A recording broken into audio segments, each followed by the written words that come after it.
mid-October on Friday. About 70 degrees out here, and I'm in Shawnee State Forest. There's a 36-mile backpacking loop, and I'm going to try to hike it about 6 miles today, and 17 tomorrow, then finish up another 12 on Sunday. So put in some pretty good mileage. This train's the trail's straight up, straight down, straight up, straight down so far. But awesome weather, having fun so far.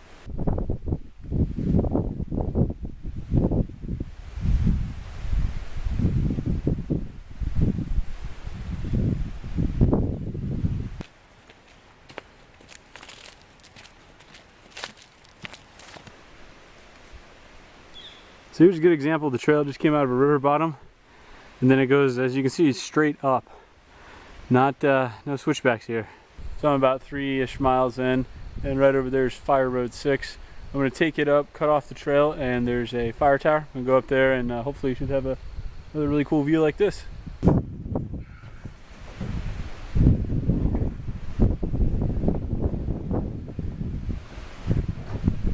About 6:45, and I've reached Camp 1. There's no one else here. This is great, and there's tons of small trees around here. There's got to be some dead ones. I can get some firewood.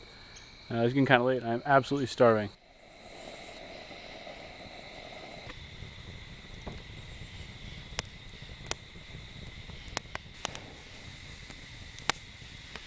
Just woke up, slept a little longer than what I wanted to, but really quiet night. There's no noise, and I slept right through it. I was so tired. So got a big mileage day today, so I better get up and get going.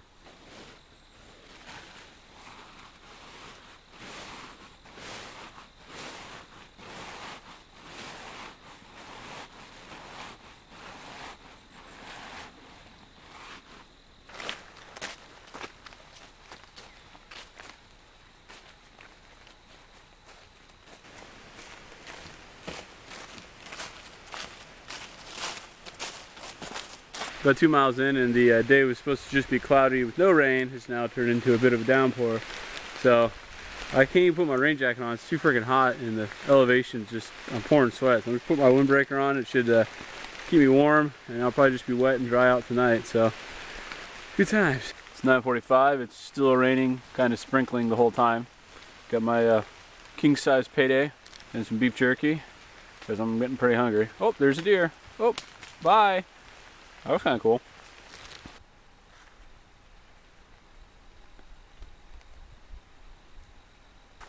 Past camp number 2 and camp number 3 had a nice little break, and the rain finally stopped, so I can finally start filming again. Starting to see the sun too. Up, up, up we go. Before I came out this weekend, I was talking to a friend in another state. He goes, "Isn't Ohio pretty flat? I mean, it can't be a good place to backpack." I just kind of chuckled because going from Camp 2 to Camp 3, coming up from the road, it was straight up flat, straight up flat, straight up flat, and probably like a half mile. It was a little worn out now.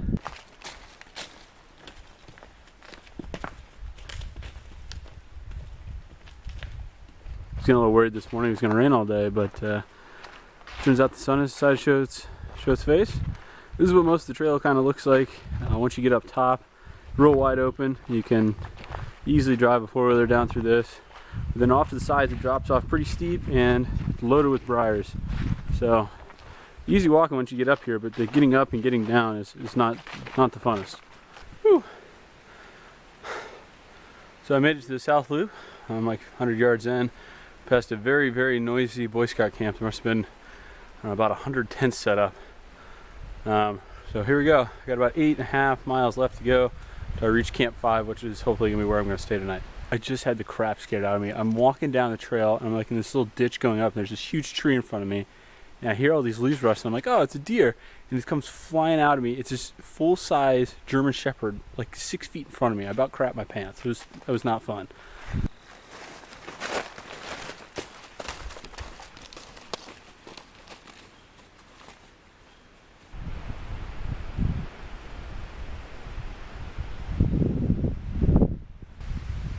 Got a little passenger here.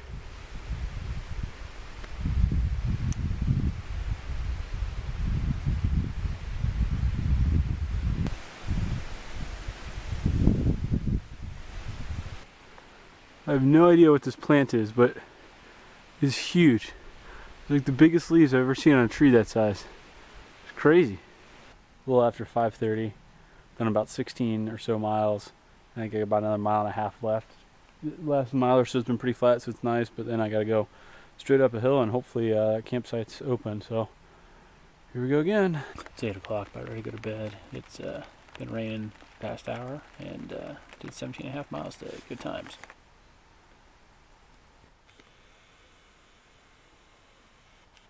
It's 8 o'clock in the morning, just exited camp number 5, and I didn't sleep very good. My pad deflated in the middle of the night, so I think I might have a tiny little hole. There's a bunch of briars around, so I probably have a little tiny pinprick. I'll have to find it when I get home. But I got about 12.5 miles out, and the sun's peeking itself out from over the hills over there. Really pretty view this morning. Here we go again.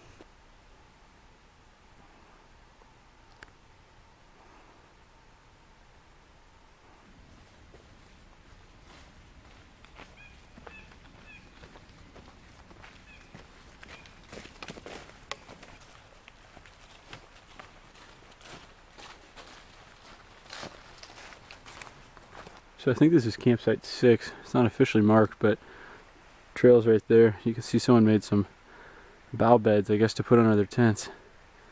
And of course left trash all over the place. Really pretty area though. There's a stream right there I've been walking. It's got plenty of water in it. Looks nice and clear. So I just passed camp 6. It's pretty cool how hollowed out that is, and there's still trees living on top of it. It's about 11:30. I got about 7.5 miles left to go. About a half mile ahead of me, there's a bit of a climb, I think 300-400 feet elevation gain. So I decided to sit down and take a little break. I'm starting to form a little blister on the back of my right heel, so I'm going to put some tape on that. Starting to feel the mileage a little bit. This is pretty common for this part of the state. You can see this big tree here. Must have had a brush fire a couple of years ago, and it's burned all it off. And there's a few blackened trees up there, and it burned all the underbrush, and you can see it's just nothing but solid briars everywhere. So hopefully in 30-40 years, whatever, when these trees start regrowing and getting bigger, it'll kill off all this tiny brush. But just came up and back down a hill. Camp number 7's down that way, and according to that sign right there, I got 4.4 miles back to the car. So supposed to be on top of the ridges versus going back up and down the valleys, which will be quite welcome after this morning. It's 2:30, taking a little break here, drinking some water. Got about a mile and a half left to go, and I starting to feel pretty darn tired. I'm ready to get to the car. Two things I'm really thinking about is Dairy Queen, sounds excellent, and taking a shower. I'm going to do a little recap video to talk about the trail and some gear observations, but I'm going to do that in a day or two once I've had some time to get some sleep. It's been a week since I finished the Shawnee State Forest backpacking loop. I had a really good time. I got Dairy Queen on the way home and was very happy about that. Took about 1 to 2 days for my feet to fully recover, but I'm good to go now. I want to go over 3 things in this kind of recap part. First, I'd like to talk about how I plan for a trip like this. Second, I'd like to take a little bit of a look into the map because I didn't show much of that in the video. And then third, I want to talk about my gear and a few observations I had there. So first, if I'm planning a trip in Ohio, I found an excellent website called Backpacking Ohio. They have these like 12 to 15 page write-ups on the different hiking trails all over Ohio. There's mileage notes, information about the history of where you're going to, and then also talks about water and the different hiking areas.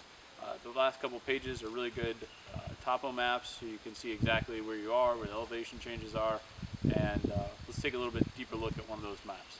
Here's the north loop of the Shawnee State Forest backpacking trail.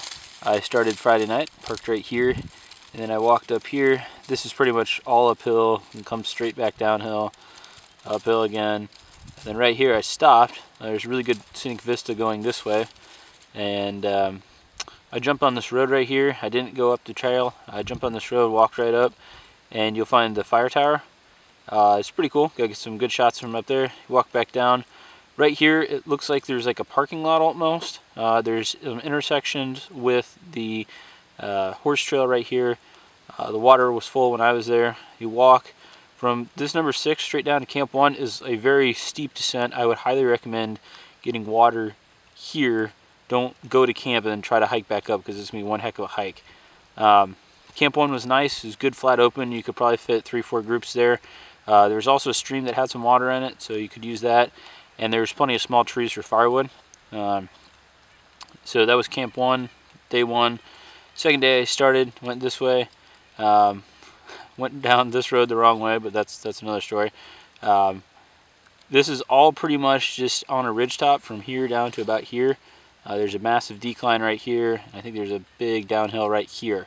But the rest of it is just up, down, up, down, up, down on a ridge line. Not much to report this way. This campsite's pretty much right next to the road. The water is easy to get to. And you cross the road, you head back up this way, and then you get on this road.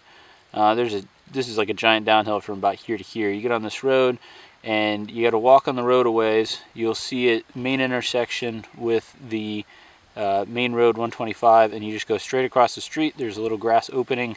That's where you cross the street, go right over, and you'll see a sign for the South Loop, which we'll look at next. So here's the South Loop. Once you get past the parking lot, there's actually some like normal backpacking trail, and then you run into more fire road. So you come right to here to Camp 4. Camp 4 is real nice. There's a river. It looks wide, flat open. I saw people there with probably 8 or 9 tents, so there's plenty of room. This is straight back uphill. You do get some good scenic vistas. Go back downhill. Nice super flat long area until you get to camp number 5, where there's a sharp incline right before. Camp 5 is where I stayed the second night. It's at the top of a ridgeline. Real pretty, but there's only room for about 2-3 tents. The next day I got up, started going this way. Would be careful right about here. The trail goes left and down and not up more. There's a sign, but it was kicked over, so just something to be wary of. If you keep going, camp number 6 is awesome. That's kind of like the crown jewel of the whole loop. I'm going to go back and try to camp there someday. It has a bunch of hemlocks, and there's 2 rivers that come together. On the way out, this is real flat until you get to this super steep incline. And then the rest of the trail is pretty much just ridge walking for about 5 or 6 miles, I think, until you get back down to the parking lot. The last mile or so to the parking lot is also like a normal trail. As far as mileage, the Backpacking Ohio website says it's 36.5. The state website says the loop's 40, so somewhere in between there.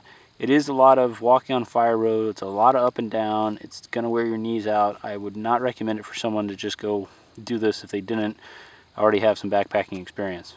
So finally, just a few notes on gear and some things I might do differently if I did the loop again. First was water. I was probably carrying way too much water at any point in time. I finished both nights with like 1 to 2 liters. Probably if I was going to do the trip again, I'd bring 2 1-liter bottles and only carry like 1.5 liters between campsites, because there's ready water right next to the trail. It'd take no time to refill, and I still have plenty of capacity. Plus it was cooler, so I don't think I needed near as much. Second, on the second night, I was on kind of a windy, rainy top ridge part, and I found it really well. I dropped it back into my tarp and backed it right up to brush. That worked really good. It blocked all the rain and the wind from coming into my head. Clothing wise, I think I was probably overclothed. I brought an extra long sleeve button down polyester shirt. Probably didn't need that. I could have just got by with my t-shirt, wind jacket, rain jacket, and down jacket. It was supposed to get down to 37 at night. I don't think it ever got past 50, so it's plenty warm. Next was shoes. I actually brought a brand new pair of shoes out and then walked 40 miles in them. They're the Solomon Trail Runners. They're really good. I'm going to do a separate video on more detail about my thoughts on trail runners. My foot care system, really, I think I've progressed it to the point where it's very good. This trip I got 0 blisters. I had one like tiny little thing maybe start in the back of my heel, but feet wise I could have kept going. Finally, if you're in the grocery store, I highly recommend getting the Chipotle mac and cheese, because it's phenomenal, especially when it's windy and rainy. You walk 17 miles in a day. That plus hot dogs or beef jerky or something that's what you want after a long day of walking. Hope you enjoyed my trail video and my little recap part here. Until next time.